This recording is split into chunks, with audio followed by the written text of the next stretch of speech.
बिस्मिल्लाहिर्रहमानिर्रहीम। अस्सलाम वालेकुम स्टूडेंट्स, मेरा नाम इमरान अहमद है और मैं आपका कंप्यूटर साइंस का टीचर हूं। स्टूडेंट्स, आज हम ग्रेड 8 का चैप्टर नंबर 8 का लेक्चर देखेंगे। अगर आपको प्रीवियस लेक्चर याद हो तो हमने एल्गोरिथम्स को स्टार्ट किया था, हमने उसकी बेसिक्स देखी थी और कुछ एग्जांपल्स के बारे में बात की थी। स्टूडेंट्स, आज मैं आपको एक इंपॉर्टेंट जो एल्गोरिथम टाइप्स हैं, मीन सिलेक्शन सॉर्ट और बबल सॉर्ट के बारे में बताऊंगा कि ये एल्गोरिथम्स कैसे काम करते हैं। तो आइए स्टूडेंट्स, फिर आज का लेक्चर फॉर्मली स्टार्ट करते हैं। तो स्टूडेंट्स, ये हमारा चैप्टर नंबर 8 है जिसका नाम है advance algorithms and flow charts.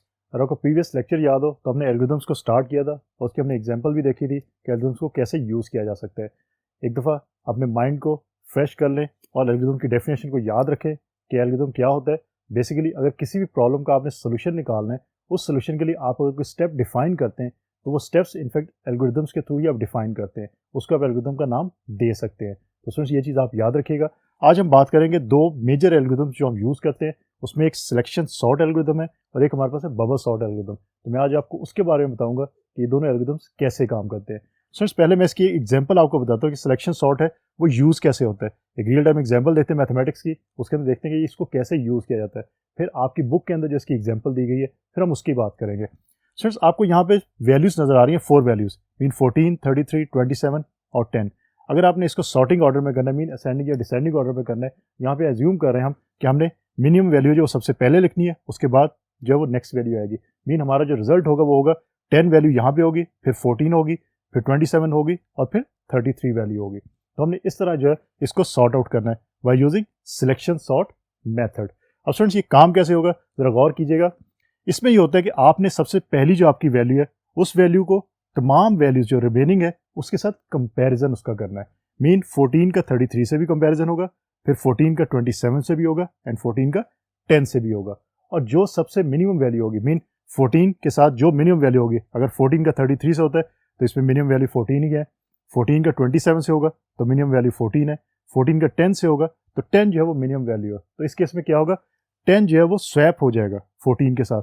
Mean 10 14 की जगह पे आ जाएगा और 14 कहाँ चला जाएगा, वो 10 की जगह पे चला जाएगा। तो इसका मतलब है कि अगर फर्स्ट स्टेप में आप देखें तो फिर क्या होगा आपका नेक्स्ट स्टेप, इसमें आपकी 10 यहाँ पे आ गई वैल्यू, देन 33, देन आप कहेंगे 27 और देन आप कहेंगे आपकी वैल्यू 14 यहाँ पे आ गई।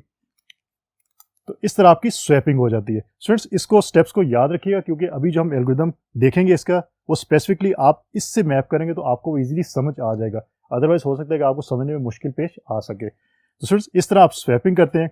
अब उसके बाद आप क्या करेंगे, आपने नेक्स्ट वैल्यू को चेक करना है। नेक्स्ट वैल्यू को आप चेक कैसे करेंगे कि आपने ये देखना है कि आपके पास जो भी वैल्यू है, मीन आपने पहले ये देख लिया कि 14 को इससे कंपेरिजन करके 14 को इससे भी कंपेयर किया और 14 को इससे भी कंपेयर किया। जो आपकी मिनिमम वैल्यू थी वो सबसे पहले आ गई और क्या हुआ, 33 एज इट इज लिखा गया, 27 भी एज इट इज लिखा गया और 10 की जगह पे मीन यहाँ पे आपका 14 जो है वो स्वैप हो गया। तो ये चीज़ आपने ध्यान में रखी है कि ये स्वैपिंग होती है आपकी सिलेक्शन के अंदर। मीन आप सिलेक्ट कर लेते मिनिमम वैल्यू को और फिर आप यूज़ करते हैं। स्टूडेंट्स, अब आपके 10 जो मिनिमम वैल्यू होगी, अब आपने नेक्स्ट को चेक करना है क्योंकि आपने इसको स्पेसिफिक ऑर्डर के अंदर लिखना है कि आपकी मिनिमम वैल्यू से जो वो अपर वैल्यूज की तरफ जाएंगे हम। अब स्टूडेंट, उसके बाद क्या होगा कि आपकी जो 33 इससे भी चेक होगा और इससे भी चेक होगा। अब 33 से जो मिनिमम वैल्यू 27 है, इसका मतलब है कि 27 और फिर 14 है। अब आप दोनों को देख सकते हैं कि 27 भी यहाँ पे रिप्लेस हो सकता है और 14 भी यहाँ पे रिप्लेस हो सकता है। 33 ने 27 को भी चेक करना है और 14 को भी चेक करना है, सेम जैसे 14 ने 33, 27 और 10 तीनों को चेक किया था और जो मिनिमम वैल्यू थी उससे फिर अपने आप को रिप्लेस कर दिया था। तो 33 जब इन दोनों से अपने आप को चेक करेगा तो 14 जो मिनिमम वैल्यू है तो इससे ये रिप्लेस कर देगा अपनी पोजीशन को। सो यहाँ मेंशन कर दूंगा मैं 10 और आपका 33 और 14 यहाँ पे आ जाएगा 14, दिस इज 27 और दिस इज 33। मीन आपकी ये वैल्यू स्वैप कर गई। मीन यहाँ पे आपकी जो वैल्यू स्वैप की है 14 और 10 और यहाँ पे आपकी वैल्यू जो स्वैप की है वो स्वैप की आपकी 33 और 14। तो स्टूडेंट्स, अब आप देख सकते हैं कि आपकी सबसे मिनिमम वैल्यू सबसे पहले है, फिर उसके बाद 27 एंड 33। आप एक और स्टेप में इन दोनों को भी कंपेयर कर सकते हैं लेकिन उस पर कोई फर्क नहीं पड़ेगा क्योंकि 27 33 से लेस है। तो आपका बेसिकली 10, 14, 27 और 33 ये आपका जो सिलेक्शन सॉर्ट के थ्रू जो एंड पे रिजल्ट आएगा वो कुछ इस तरह का है। कॉन्सेप्ट आपने याद रखना है कि कॉन्सेप्ट क्या है आपका, क्योंकि अभी जो एल्गोरिदम मैं आपको बताऊंगा इससे रिलेटेड, उस एल्गोरिदम में आप इसी कॉन्सेप्ट को इंप्लीमेंट करके देखेंगे, और वो कॉन्सेप्ट जो है अगर आपको नहीं पता तो फिर आपको एल्गोरिदम समझने में मुश्किल पेश आ सकती है। और सिर्फ आपके कंप्यूटर प्रोग्राम्स के अंदर इन सॉर्टिंग एल्गोरिदम्स को बहुत ज़्यादा यूज़ किया जाता है। तो आइए स्टूडेंट्स फिर इसका एल्गोरिदम देखते हैं कि एल्गोरिदम इसका क्या है। So let's see. तो स्टूडेंट्स जो भी हमने एग्जांपल की उसके एग्जांपल को ध्यान में रखिएगा और इस एल्गोरिदम को फिर समझने की कोशिश कीजिएगा। सिलेक्शन सॉर्ट एल्गोरिदम स्टेप 1 के अंदर हमने फॉर लूप यूज़ किया, जे की वैल्यू 1 रखी, n-1 तक ये वैल्यू चलेगी। फिर हमने आई मिनिमम, क्योंकि हमने मिनिमम जो है वो फाइंड करना है, तो आई मिनिमम जो है हमने रखा किसके इक्विवेलेंट, जे के इक्विवेलेंट। और देन हमने आई का जो फॉर लूप चलाया j+1 टू n तक वो चलेगा, जितनी आपके पास वैल्यूज मौजूद हैं, 5 है तो 5, 10 है 10 तक, 20 है 20 तक, and etcetera etcetera. Then step 4 के अंदर आपने इफ की कंडीशन यूज की है, यहाँ पे चेक होगा कि कौन सी वैल्यू जो मिनिमम है और कौन सी वैल्यू जो मैक्सिमम है।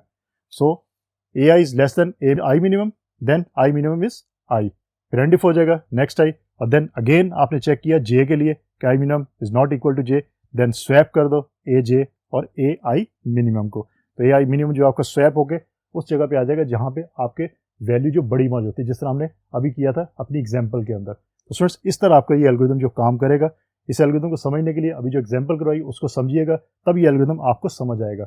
लेकिन आप इसको डिफरेंट तरीके से भी लिख सकते हैं अगर आपकी लॉजिक डिफरेंट है, जस्ट आपका रिजल्ट सही आना चाहिए। तो स्टूडेंट्स ये बात याद रखिएगा।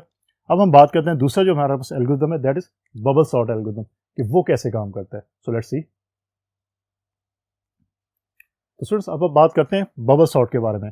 बबल सॉर्ट कैसे होते हैं पहले उसकी एग्जांपल करते हैं, फिर उसका जो एल्गोरिदम है वो मैं आपको बताऊंगा कि वो एल्गोरिदम कैसे लिखा जाता है। स्टूडेंट्स इसके अंदर हमारे पास एग्जांपल है 14, 33, 27, 10, जो भी हमने सिलेक्शन सॉर्ट के अंदर एग्जांपल ली, उसी एग्जांपल को यहाँ पे आप यूज़ करेंगे और मिनिमम वैल्यू को हम सबसे पहले लेके आएंगे।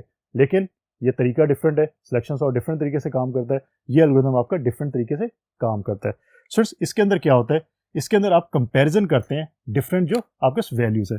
मीन 14 का कंपेरिजन होगा किसके साथ, 33 के साथ पहले, और जो इसमें से लेस वैल्यू होगी वो आपकी पहले लिखी जाएगी। फॉर एग्जाम्पल 14 और 33 में आपकी 14 लेस है, तो मैं इसको लिख देता हूँ 14, और 33 आपकी एज इट इज वैल्यू लिखी जाएगी, 27 भी एज इट इज और 10 भी एज इट इज। स्टूडेंट्स अब उसके बाद क्या होगा कि आपका 33 और 27 के दरमियान जो है वो चेक किया जाएगा कि कौन सी वैल्यू आपकी जो मिनिमम वैल्यू है। तो यहाँ पे इसको लिख लेते हैं, 14 को एज इट इज, 27, 33 में 27 आपकी वैल्यू कम है वो पहले आ जाएगी, 33 बाद में, और 10 को एज इट इज। अब उसके बाद आप क्या करेंगे, आप जो नेक्स्ट आपकी वैल्यू है इसको आप चेक करेंगे। चेक करने के बाद इसमें जो लीस्ट वैल्यू है आपकी मिनिमम वैल्यू, उसको आप पहले ले आएंगे, 27 या आपकी 10 या आपकी 33। अब स्टार्ट उसके बाद दोबारा से आप चेक करेंगे 14 और 27 को और देखेंगे कि आपका रिजल्ट क्या आएगा। तो इसमें अगेन आपका 14 ही यहाँ पे वैल्यू होगी, अब 14 लिख देंगे, देन 27, और देन अब नेक्स्ट में चेक करेंगे 27 को और बेसिकली 10 को। तो क्या होगा उसके अंदर, मैं यहाँ पे एक स्टेप और इन्वॉल्व कर लेता हूँ कि 14, 27, 10 और 33 में यहाँ लिख देता हूँ, ताकि आपको ये आइडिया रहे कि नेक्स्ट स्टेप में आपने किस तरह काम करना है। उसके बाद आप 27 और 10 को चेक करेंगे,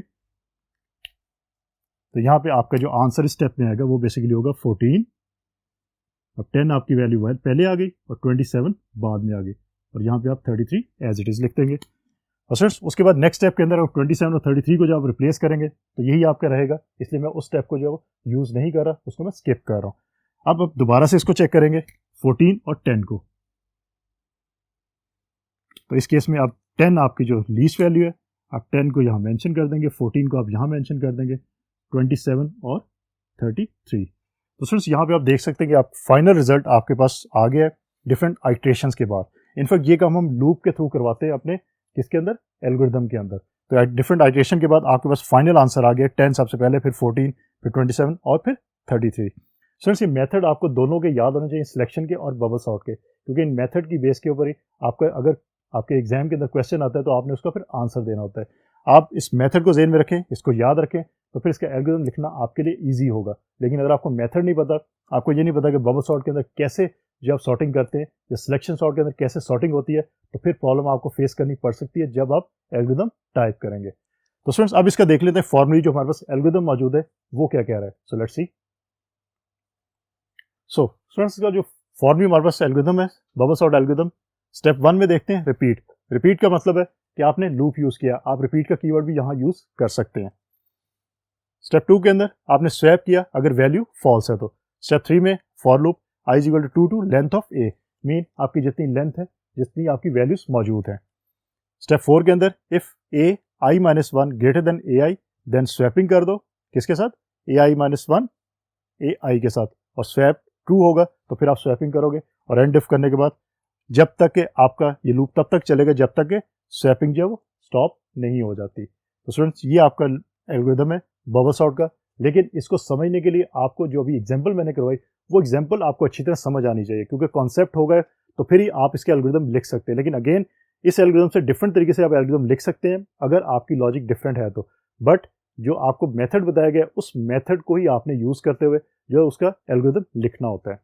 तो स्टूडेंट्स होपफुली जो आज का लेक्चर है वो आपको अच्छी तरह समझ आ गया होगा। इंशाल्लाह अगली दफ़ा नए लेक्चर के साथ दोबारा मुलाकात होगी। अपना बहुत सारा ख्याल रखिएगा। अल्लाह हाफिज़।